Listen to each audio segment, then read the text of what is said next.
sevməyəcəm. Bəs onda geri gələn bu kim? Bir daha ölsəm sevməyəcəm. Gəlməsin məzarıma heç kim. Nə bir gün, nə bir xoş söz ilə İstəmirəm o məzarıma gəlsin. O axan saxta göz yaşları ilə gəlib peşimanlığını bildirsin. Gələn gələrdi adi söz deməklə.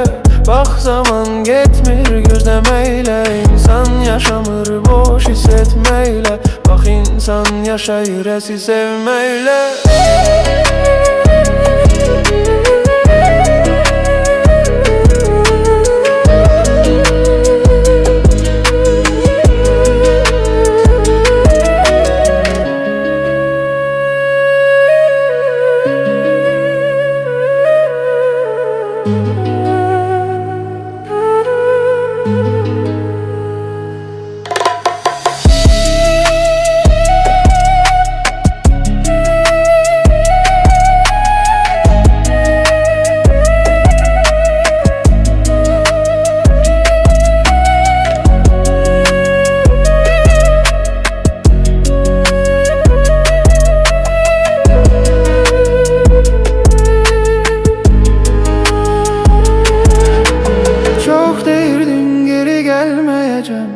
Bəs onda geri gələn bu kim? Bir daha ölsəm sevməyəcəm.